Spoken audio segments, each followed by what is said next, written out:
श्री स्वामी समर्थ सगळ्यांना। श्रावण महिना हा 5 ऑगस्ट 2024 पासून सुरू होतोय आणि यावेळेस श्रावणाची सुरुवात ही सोमवारी झालेली आहे। भगवान भोलेनाथांचा आवडता वार सोमवार जो की महादेवांना समर्पित आहे आणि महादेवांना समर्पित असणाऱ्या श्रावण महिन्याची सुरुवात ही सुद्धा सोमवारी झाले। चांगला योग यंदा जुळून आलेला आहे। आपल्याला यंदाच्या श्रावणामध्ये 5 श्रावणी सोमवार हे करायला मिळणार आहेत। तर श्रावणी सोमवारी उपवास कसा करावा, काय खावं, काय खाऊ नये, श्रावणातल्या सोमवारी कोणत्या चुका टाळायच्या आहेत याविषयीचे बरेचसे व्हिडिओ मी आपल्या चॅनलवर ऑलरेडी पोस्ट केलेत। पाहिले नसतील तर नक्की पहा। आजच्या व्हिडिओमध्ये आपण जर का आपला श्रावणातला सोमवार असेल तर महिलांनी केस धुवावेत का, किंवा उपवास असल्यावर केस धुणं जरुरी आहे का, म्हणजे डोक्यावरून आंघोळ करणं जरुरी आहे का, आणि दुसरी महत्त्वाची गोष्ट म्हणजे जर का या श्रावणातल्या 5 सोमवारपैकी कोणत्याही सोमवारी एखाद्या महिलेला मासिक अडचण मासिक धर्म असेल तर तिनं श्रावणी सोमवार कशा पद्धतीने करावा, काय करावं, त्या दिवशी उपवास करावा की करू नये, जर का मासिक धर्म असेल तर उपवास केला तर चालतो का, इत्यादी सगळ्या गोष्टी आपण आजच्या व्हिडिओमध्ये पाहणार आहोत। त्यामुळे व्हिडिओ अगदी शेवटपर्यंत नक्की पहा। व्हिडिओ आवडल्यास आपल्या चॅनलला सबस्क्राईब करा, व्हिडिओला लाईक शेअर करायला विसरू नका, जास्तीत जास्त लोकांना हा व्हिडिओ पोहोचवा। तर आता व्हिडिओला सुरुवात करूया। तर श्रावण हा आपल्या हिंदू धर्मामध्ये सगळ्यात पवित्र आणि सगळ्यात महत्त्वाचा असा सण आहे। सगळ्या आपल्या हिंदू सणांची जी सुरुवात होते ती श्रावण महिन्यापासून होते। बघा, श्रावण महिना सुरू झाला की श्रावणी सोमवार, नागपंचमी, रक्षाबंधन असे इतर सगळे सण, त्या पाठोपाठ आपल्याला गणपती बाप्पा येतात, गौराई येतात, त्यानंतर नवरात्र, दसरा, दिवाळी, सगळ्या सणांची सुरुवात ही श्रावणापासून होते। त्यामुळं आपण 12 महिन्याचे सोमवार करत असू किंवा नसू, आपण श्रावणातले सोमवार सगळेजण आवर्जून करतोच, कारण श्रावणातले सोमवार करण्याचं फळसुद्धा आपल्याला कित्येक पटींनी मिळतं। श्रावण महिन्यामध्ये भगवान भोलेनाथांचं वास्तव्य पृथ्वीतलावर सूक्ष्म रूपानं असतं। त्यामुळे श्रावणात महादेवाची कुठलीही सेवा अगदी मनापासून केली, साध्या भोळ्या भावानं केली तरी महादेव प्रसन्न होतात। आणि महिला आपलं सौभाग्य अखंडित राहण्यासाठी श्रावणातले सोमवार करतात। तर कुमारिका ज्या असतात, म्हणजे ज्यांचं लग्न व्हायचं असतं, अशा मुली आपल्याला चांगला पती हा आपल्याला मिळावा, महादेवासमान पती आपल्याला जोडीदार म्हणून मिळावा म्हणून श्रावणी सोमवार करतात।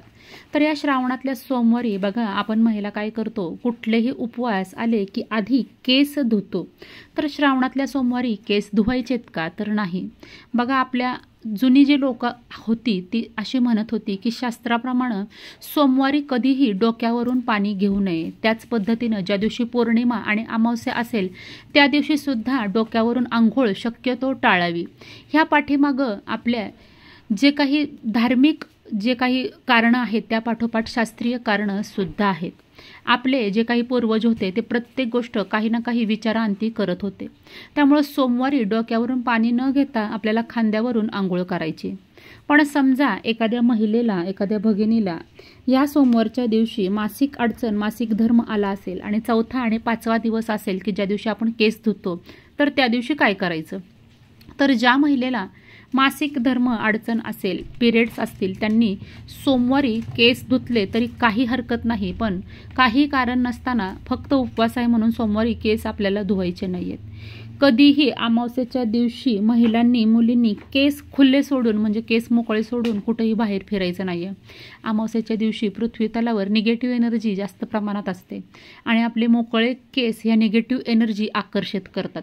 त्यामुळे महिलांनी आणि शक्यतो खास करून आजकालच्या मुली ज्या की मोकळे केस सोडतात त्यांनी कमीत कमी अमावस्याला, पौर्णिमेला, तिन्ही सांजेच्या वेळीसुद्धा कधीही केस मोकळे सोडायचे नाहीयेत।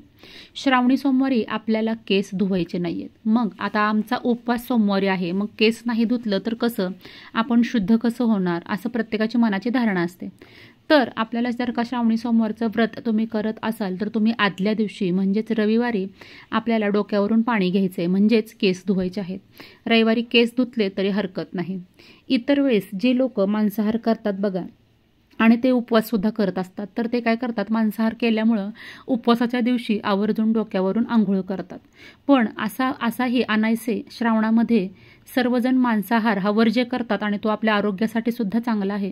त्यामुळं श्रावणातल्या सोमवारी आवर्जून तुम्हाला डोकं धुण्याची गरज नाही आहे. श्रावणातल्या सोमवारी तुम्ही उपवास करत असाल तर तुम्ही रविवारी तुमचे केस धुवायचेत.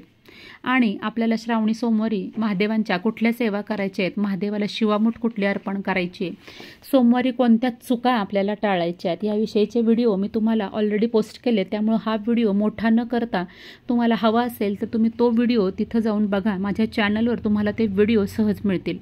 त्याच पद्धतीनं आपल्याला श्रावण महिन्यामध्ये ननंद आणि भाऊजाईंनी एकमेकींना काय गिफ्ट देऊ शकता, काय भेटवस्तू देऊ शकता की जेणेकरून त्याचा तुमच्या सौभाग्याला खूप मोठा फायदा होणार आहे आणि तुम्हाला चांगलं पुण्य हे श्रावणामध्ये मिळणार आहे.